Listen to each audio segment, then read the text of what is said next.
Welcome, guys, to another episode of the Mids Watch. I hope you got yourself a coffee if you plan on working the midnight shift, or maybe you're lucky you caught this on the West Coast. And I think it's only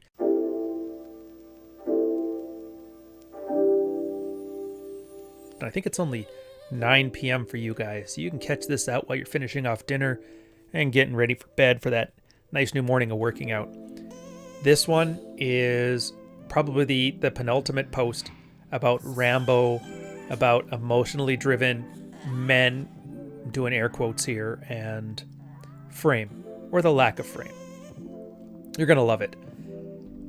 I will be very surprised if at least a handful of guys in here who just took the red pill, just decided to sit down and read Rollo Tomassi, haven't seen this. It's literally, this is the point in a man's life where he types in why won't my wife smash and sleep with me or whatever into Google, and then he ends up finding us. I'm going to go back though. We're going to do a little bit of history on it, where he asks, should I divorce my wife? Now I'm just going to skim this one and get all the main points. So he's new to the red pill as a formal philosophy, and I'll stop it right there because it's a giant red flag.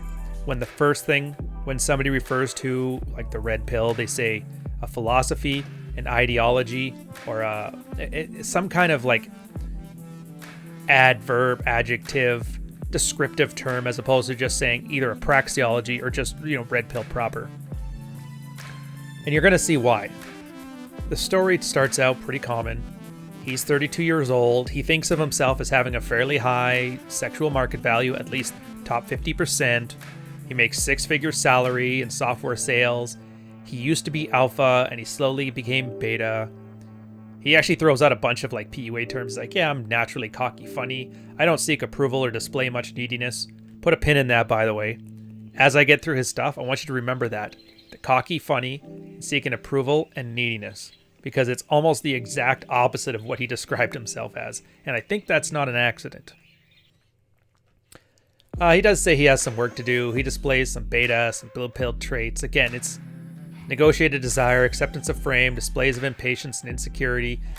It's like he's reading down a shopping list of a glossary of terms. It's okay, I've got A, B, and C. He's missing X, Y, and Z. At this point, he's better off just talking about, astrology. Is this Libra? Is this Leo? Is this MBTI? It's why are you wasting our time? But his wife's also 32, and he says she's got a declining sexual market value, and she's at least a few yards past the ball. I don't know why he felt the need to bitch out his wife to random dudes on the internet. I mean, I know why, but it's once you're past the anger phase, it's something you realize that bad-mouthing your spouse online or offline or to anybody really, it's just a bad strategy. I'm not saying treat your wife as if she's perfect. Some wives are objectively bad, that's fine. But by telling everybody about it and complaining about it, shit-talking her, all you're doing is you're telling people that they can't trust you. Because if you don't have the back of the person that you're supposed to marry, then they can't trust you around friends, they can't trust you around family. Again, it's just not a good look.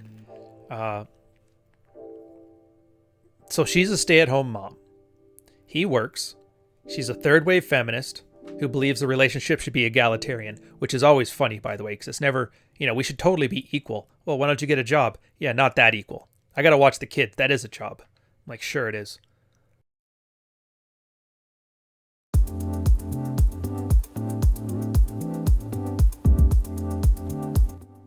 Again, Archwinger has this great post where his wife was gone for 2 months to be at her mom's or something like that, and he had to be a stay-at-home dad. He goes, this is the easiest job I've ever had. It makes me laugh every time I think of this. Or that Bill Burr sketch where he talks about being a mother is the hardest job ever and brings up their coal miner lung. But yeah, she demands that she has decision-making power. She demands that she doesn't work. It's basically she's got a great deal. Then he brings up she has the potential to be porn star hot, but she's gained some weight. 20 pounds over from the kids. Her body's drooping a little bit, makes efforts but can't control. All he's saying here is that he has no expectations for her, and he gets resentful when she doesn't try to meet the expectations he doesn't even try to have. Then he talks about getting a boob job. Like, do you see what I mean, though? Like, this is why I hate long field reports. Like, we're already halfway through this, and all I know is that he thinks his wife used to be hot and is getting ugly. He thinks she's gained too much weight. He wants to get her a boob job, and she's a bit of a douche. Like, you know what I mean? Like, zero. I know nothing about this guy other than he works out and he's lost some weight, and he makes 6-figure salary. It's funny when you see that. Whenever you see a guy who doesn't have those desirable qualities, those like hunk of man meat, alpha type stuff, they always talk about their job and their salary. It's just one of those things. It's probably because that's the only thing they have to lean on. And then he says, we have no sex. Once a month on average. For the kids, we live together. And it's a bunch of excuses of random stuff here. He blames it on porn. And she blames it on he never went to her to get the needs met. Like, whatever. He does the standard blue pill thing. Oh, she says, well, if you go to me instead of porn, we'll probably have sex more. And then he realizes, yeah, he did that and nothing happened. She's just not attracted to him. Whatever. So we've heard about this guy bitching out his life for 5 straight minutes. And if you're already sick of it, I don't blame you. I'm totally sick of it too. Here was the gist. And this is the part where he actually gets to something that's important. I guess she wanted another baby. And then they went for a vacation to the Dominican Republic. She's like, yeah, I'm going to go down there. We're going to smash so much. And he's like, yeah, the whole week, nothing. Till like the day before. And again, another one of those key points to listen here when he starts talking about the points where he can take action. She tells him, just so you know, I forgot to take the pill. And he's like, oh, okay. So, just pull out. He goes, no, okay, sure. And he doesn't. You know him. He's like, yeah, when I get excited, I can't control myself. Then I tell her, well, just take it today and it'll be fine. Then she starts getting all like, what would you do if I ended up getting pregnant? He goes, oh, I'd probably just ditch your ass. Like, that'll show her.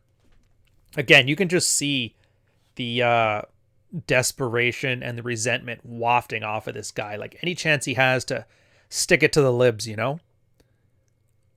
Anyways, next day, a couple days later, he talks about how his wife's like, okay, yeah, it turns out I'm not pregnant. Thank God for that. But you really hurt my feelings with what you said before. And ask yourself when you're looking at this, was that a comfort test or was that a shit test?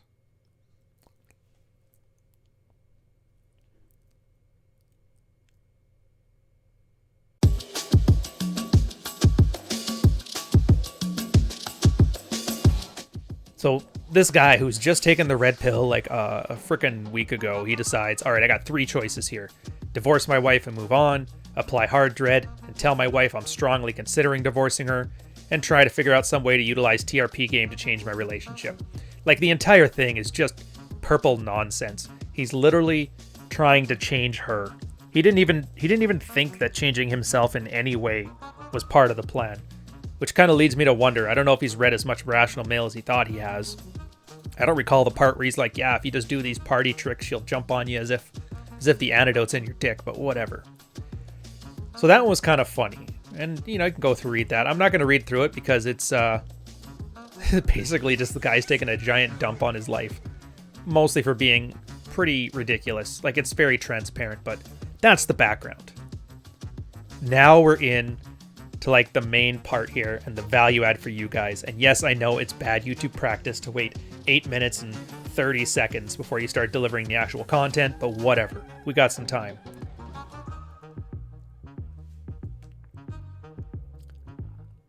So he comes back, hey guys, I'm the guy the other day if I asked if I should divorce my wife and he wants to give an update. And she gives the, hey, can we talk for a minute? Which, that on itself, here, there's a great post by Red Pill School on this about controlling the flow of information. And that if a girl wants to talk to you, she'll talk to you. If she wanted to talk for a minute, she would just talk. But when it's, hey, can we talk for a minute? Or I need you to put that down and come listen to me. Like any way of like trying to control the situation, that's just generally a power play. Now, I'm not here to tell you about the strategies around that. There's a bunch, but that's aside the point from this. Something to keep in mind. He has this big dreadful moment. He knows it's coming. And she goes, I want you to know I just took a test and I don't think I'm pregnant, but it really hurt by your words the other day. That was the first time in our marriage I felt like we weren't on the same team. I felt like you didn't love me. And isn't that just amazing? Like, that's some absolutely world-class manipulation right there. Playing wounded, shaming tactics. I thought you were a good husband. Like, this is... I talk all the time about failed parenting strategies, which is what builds a lot of that fear of rejection into men, where mom will say some things to the kids because dad's not there because, you know, she's not happy, so she had to divorce him. She'll go and say some like, you know, if you were a good boy, if you were like a good son, you would do these things for me. That's exactly what I'm talking about there. I thought we were on the same team. I feel like you didn't love me. He basically said, your identity of husband is bad and wrong, and you should feel bad and wrong. And here's how bad this guy is at it. You see, he tries to do the same thing himself here. He says, I waited a few seconds before responding to see if there was anything else, but that was it. He literally tried to do the same thing, controlling the flow of information, but he's so bad at it, it just comes across as awkward. And then he's like, all right, I determined that this was a comfort test, and I tried to be as oak-like as possible. And right there, I'm just shaking my head. Like, be the oak? Dude, how do you misinterpret this so bad? Like, here. She basically wanted to have a baby. She didn't want to ask him about it, so she set it up. It's like, oh, I just forgot to take the pill. So just be careful. Knowing full well that he's stupid and lives by his emotions. The idea there is he would do it. She would accidentally get pregnant. Well, now that was his fault and not hers. And then the one time he actually tried to establish boundaries in his ham-fisted way with like a, you know, you better take plan B or else. She flips it all around, turns him to the bad guy, and you can tell this entire time he has no frame. He's constantly looking to live within hers. And here we are. What does he do? Treats it as a comfort test. Like, she's so worried about how much alpha he's got, and he has to reassure her that he's good in the relationship. It's like, dude, like, we deserve to lose the gender war. This was like boilerplate manipulation, and he fell for all of it. I mean, whatever, it's just some random dude, but just keep in mind.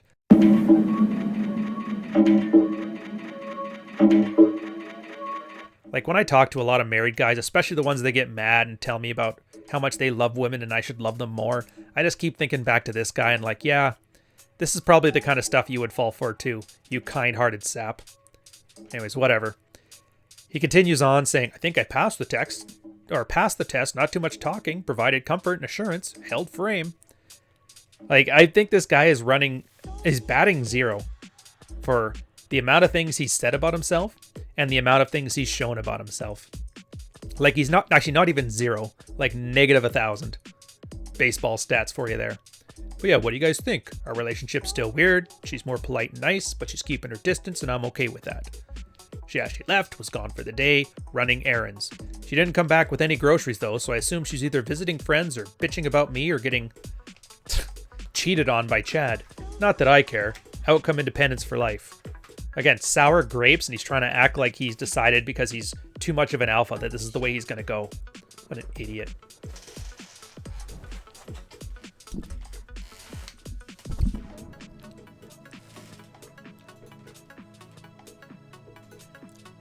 So there's two Jack 10 parts in this, which I think are absolutely key to processing this whole event. The first one, and this is my favorite because this is so common. Anybody who's been watching me on the podcast or on these videos has heard me say this at least once. Jack starts off with, so you disregarded most of the advice given to you and continue to screw up your life even more. And you're concerned about screwing it up to the point of soliciting validation from some strangers on the internet and mask that concern by saying, outcome independence for life, brah. Like, what is wrong with you? You're way too steeped in the anger phase to put together even a remotely coherent response to everything you're learning while trying to unplug. You read some shit on the internet a week ago, and now you're using that to fuel complete upheaval in your life. Think about that for a minute. Think about what a weak and pathetic person you have to be to read a few Rollo posts and debate whether that justifies immediately nuking your marriage. You need to stop acting out like a child, and because your deep-seated and long-held resentments are not helping you. You have no rational vision. You've just been pissed that your wife doesn't put out, and Red Pill was probably the first thing that you read in your life that says, that's not okay, you should be angry about it. And it's not okay. But there's literally volumes and volumes of posts that say you should be pissed off at yourself, that your own life and marriage is your responsibility, that you're in a situation because you've opted into it. And Red Pill isn't a collection of behavioral and psychological responses to mentally beat your wife into submission so she screws you out of some compulsion and latent anxiety that you'll leave her. Now, do you want to have sex with somebody in those conditions anyway? Probably not. Do you want to be a high-achieving male with a wife that adds value, who's attracted and stoked by your physical, professional, and social prowess?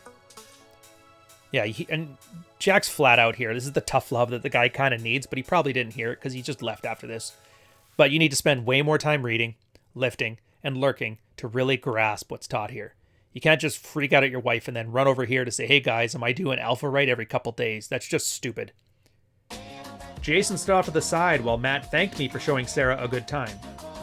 He wanted to come over and pick up her coat.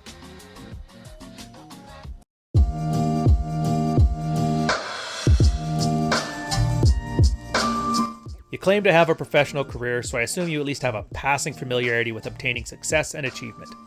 Did any of that happen because you read some stuff on a subreddit and started acting in a knee-jerk manner? And he says, I know a lot of what you seem here is contradictory to other things you've read. Like, good. You're going to find a lot of paradoxes, if not outright contradictions. Here, challenge yourself as to why that is.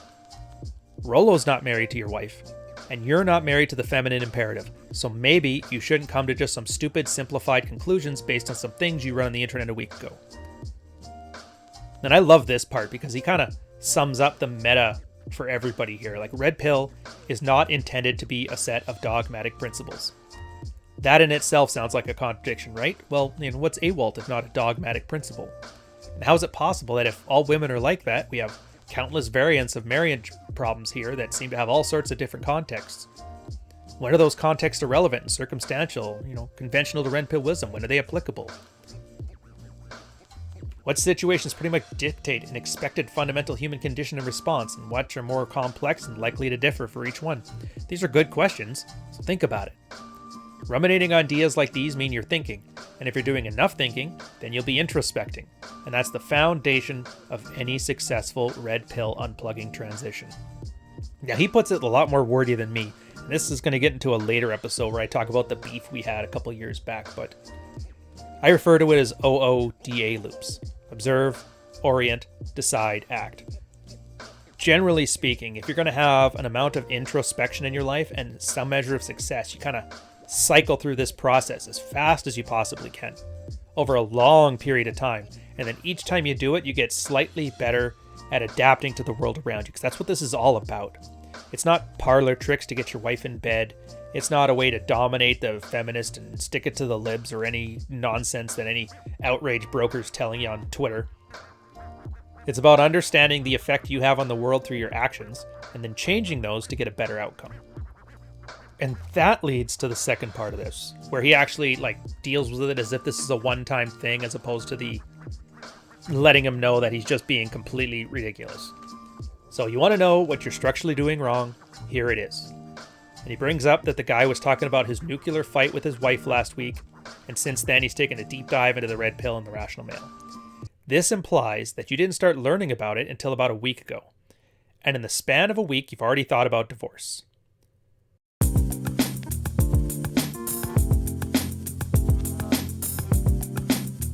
And the reason everybody keeps telling you, read more, you noob, is not because everybody likes to act like bullies on the playground to make up for all the times we were picked on as kids. It's not because somebody hurt us. It's because there's very little 100% canonical Red Pill wisdom. Everybody here has read a wide breadth of content and decided what applied to our lives and our marriages and what didn't. And I'm very certain you're still in some sort of latent anger stage. Not acute, but there's way too much resentment about your wife and your marriage. I mean, why? Because you openly admit it.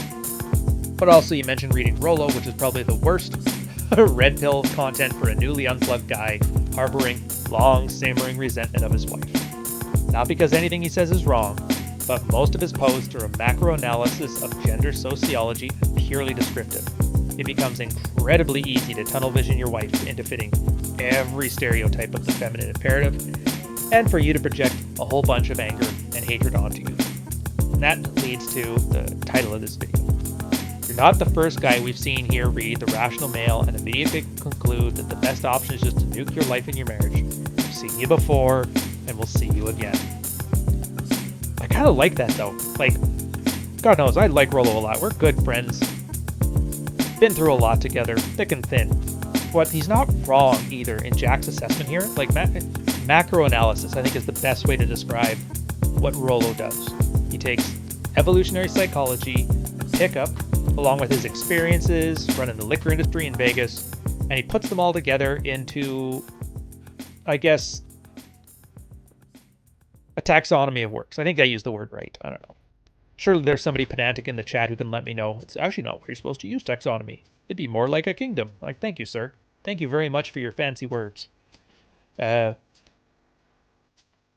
that is broad. It's 10,000 foot. It's very good at understanding the main landscape, but it's not enough. And when guys start with that one, like he said, they will focus on the parts that appeal to their egocentric desires. And in this case, his desire is to build resentment for his wife because she doesn't sleep with him enough, because he's living out that covert contract in his life. I'm going to work. I'm going to put food on the table. You be a nice stay-at-home wife. You stay hot and attractive for me forever, and you take care of our kids, and you show me gratitude. And this TradCon ideal is the worst covert contract because, I mean, clearly here, girls don't like it. They're not going to live it. He's even saying himself, he earns all the money, but she wants equal decision-making power. He has to do all the work while she gets to stay home and raise the kids, but they're equal in every single way. It's like, we're all equal. Some of us are just more equal than others. Do you feel? So then when you read the Rational Male, you start seeing things like war brides. You're like, oh, hey, yeah, my bitch wife's like that. You start reading stuff like gamer girls. You're like, hey, that's right. My bitch wife's like that. You start reading saving the best. Hey, he's right. My bitch wife's like that.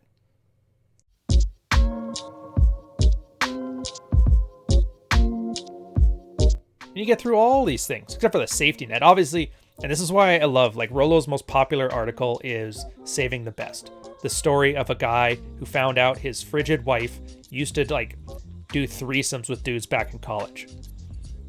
But my favorite article, which is not nearly as good as it should be, according to viewership, is The Safety Net. And that's where guys realize the whole point of this place is to better understand the world around you and have better predictability and to make better decisions. And that when things go wrong, you have some safety net to prevent you from, taking the easy way out because you just don't understand the world and it's too tragic to carry on. I think that's the real one. But like I said, I'm also expecting people not to be in the anger phase for forever. But typical, it's YouTube, right? If I don't put a video on here saying wham, it ain't shit, you're not going to stick around. That's fine. Well, not you guys, like them. You guys are good. I mean, you've been in here for 20 minutes already.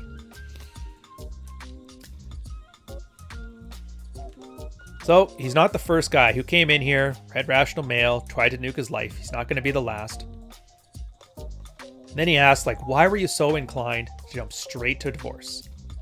Rollo openly admits he offers you no prescriptive advice, so you need to read context from the guy most likely to make you essentially hate your underappreciative wife and screwed up society that made her so unappreciative, and the same guy openly admits he doesn't think it's his place to advise you on what to do.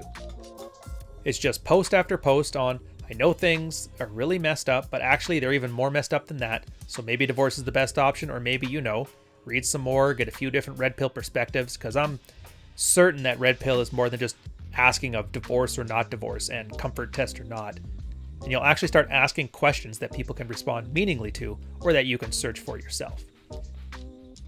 Cholomite, another old school red pill guy, I think he started moderating same time as me, switched on, got nothing but time for the guy. Says your entire set of mental models are just messed right now. And for the sake of other guys, more than you, he's going to spend some time pointing it out. Picks up on the quote, I knew she was the sex bottleneck and I used porn as a buffer. It was my shit test for her. I mean, you think... He thinks giving your wife as a money shot after she said she didn't take the pill is somehow you giving her a test? It's like, dude.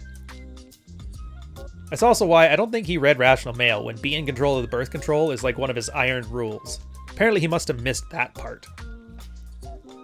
He says she spends 90% of her time in pajamas, no makeup, basically repulsing me 24/7. She can find a small, crappy job that can hardly make an impact, so it's actually better for her to simply run the house. So basically, you insist that she has to be a stay-at-home mom, and then get upset when she acts like a lot of stay-at-home moms. You don't contemplate at all whether maybe a job would, for example, motivate her and excite her in a way that would make her more presentable for you. And maybe, as captain of your family, you should encourage something like that.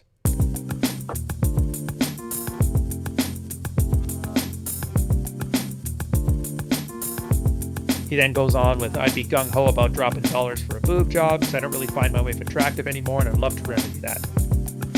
And that's where he's like, so you're totally down to spend $5,000 of your own money on your overweight, undisciplined, unattractive wife who doesn't sleep with you.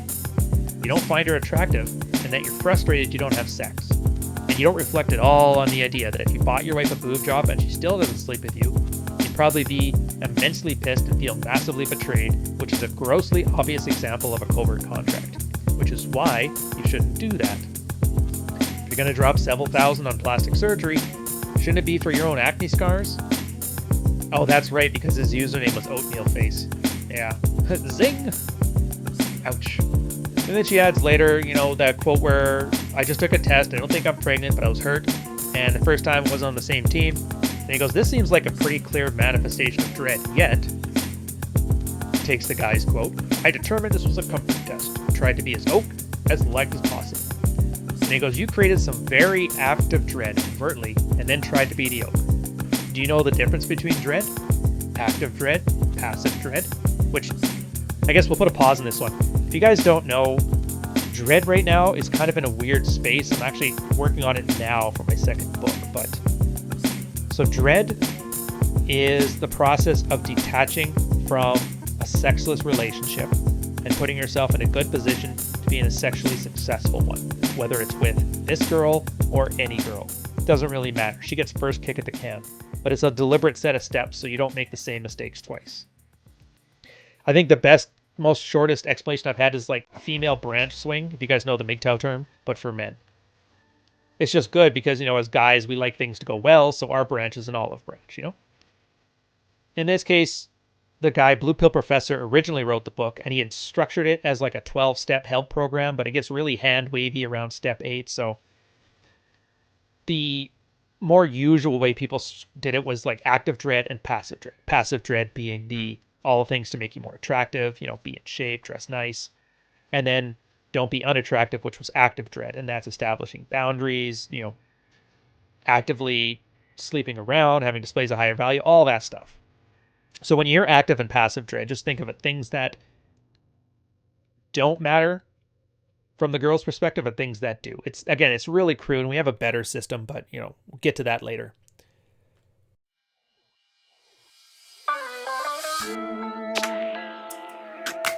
And then he continues on, do you understand why using active dread and then thinking to respond as an oak afterwards is literally contradictory? Do you even understand the core concept behind dread is to avoid being taken for granted? And why passive dread is almost always superior in that respect? Did you even read my post-submission history to see where he wrote 7,000 words to advertise to guys on just that point, which is an episode we'll get to? Or did you just skim through a page and a half of the most recent comments included that Jack just likes to shit on guys because he got picked on in high school kickball as a kid? Again, that's something else you'll notice too, is that when a guy has a big, monstrous ego and a lack of success, any critique of him somehow involves a deficiency on the critiquer's end. It's just one of those things.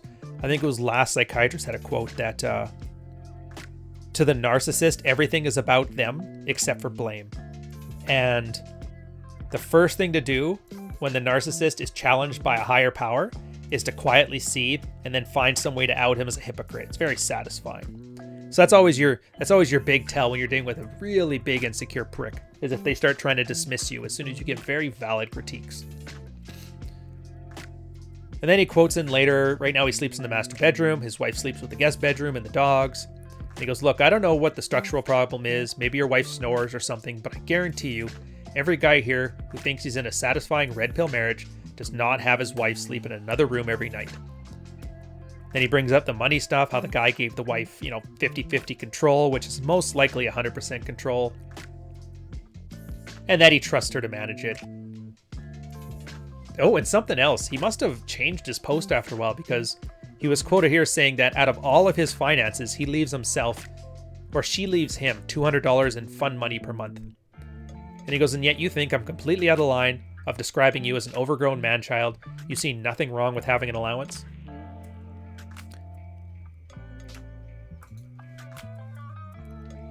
And he brings up a couple other examples about how he has to like negotiate with his wife for this. And Jack's like, hey, look, you have to negotiate your own wife about spending your own money that you earned.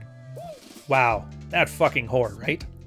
Or, you know, maybe consider that she's messed and you should have a greater control over money and your discretionary income because you're earning it. And maybe you'd feel less like a Rolo stereotype beta bucks loser if you took ownership of your own beta bucks.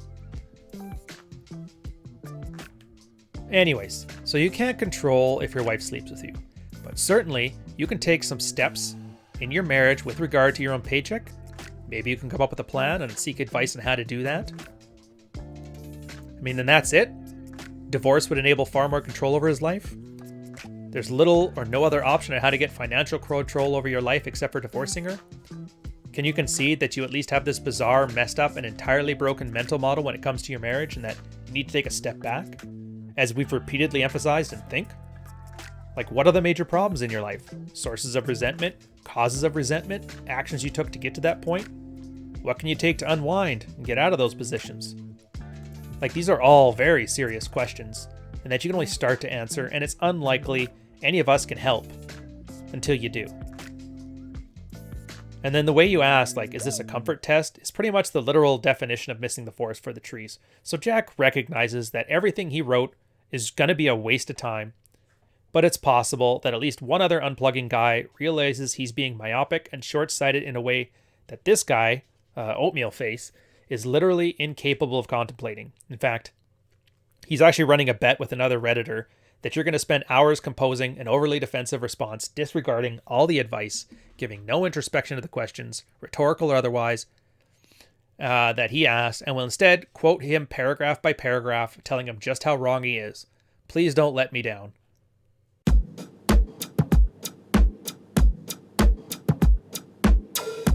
I don't want to spoil the surprise for you, but he goes right down. He doesn't do all the paragraphs because it's a damn long post, but he does hit a good 10 of them. So say what you will. I guess we are mind readers. I'm going to end this on the lessons to take away from it.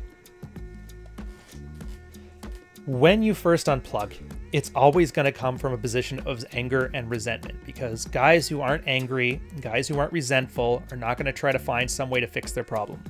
And in general, partially because men are raised as broken women or defective women, like I say all the time, partially it's because we just don't know how to act like a man and have that nice polarity in a relationship. Sometimes it's because we have really crappy abilities to enforce boundaries, and then the girl ends up leading things and they make it into a train wreck. Whatever the reason. Just realize when you first get here, you're angry. And by anger, you cannot make good decisions by default.